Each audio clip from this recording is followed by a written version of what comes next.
The iPhone 14 Pro Max's battery test is finally here, where it's going head-to-head against its biggest competitor in the Galaxy S22 Ultra. We'll kick things off in the phone test, where each phone is going on the same 1-hour phone call, where 60 minutes into it, the Galaxy's battery drops by 6% down to 94, while the iPhone is still reporting that it has 100% battery remaining. Now, obviously, that phone call had to have taxed the iPhone's battery at least by a little, so this is likely just some over-reporting by the iPhone's percentage indicator, and after an hour of texting back and forth with our automated chatbots, the iPhone's battery finally drops, but only down to 95, while the Galaxy is already at 87%. So a really good start for the iPhone 14 Pro Max here, with it not only 8 points ahead of the Galaxy, but it's also trending 3 percentage points better than last year's iPhone, which had the best battery life on any phone we've ever tested. But we'll see if we can keep it up here in the email test, where we're not just opening up these emails,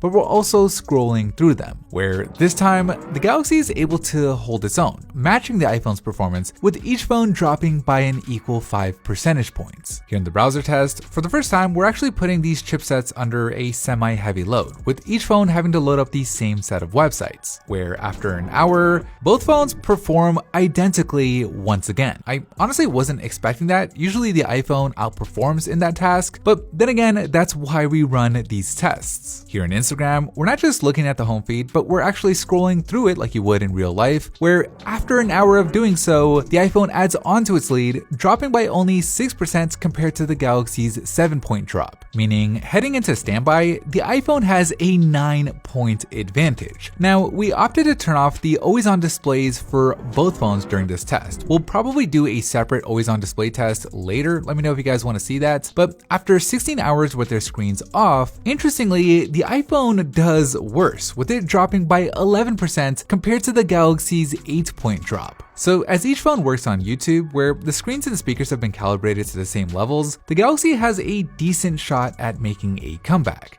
But after 1 hour, no, the iPhone basically negates that standby difference, doing it 3 percentage points better this time. And if history is any indicator, the iPhone might just start running away with it here in the gaming test, where each phone is playing Alto's Adventure, where 60 minutes into it, oh man, the iPhone does significantly better, dropping by just 10 points compared to the Galaxy's massive 17-point drop. But as good as the iPhone is doing here, it is worth noting that it's no longer trending better than last year's iPhone, with it actually 4 points behind what the iPhone 13 Pro Max was at this same exact point. Although it does do better after an hour of simulated navigation, outperforming both its predecessor and the Galaxy by 2 percentage points. So as we work on Spotify, the iPhone has nearly twice as much battery remaining as the Galaxy does, and after an hour of our robots listening to music, it's now over triple the amount, with the iPhone having a healthy 29%, while the Galaxy is pretty much on its last leg with just 9% left to go. And that 9% is only good enough to last it another 16 minutes in this intensive camera/Snapchat test, meaning the iPhone wins it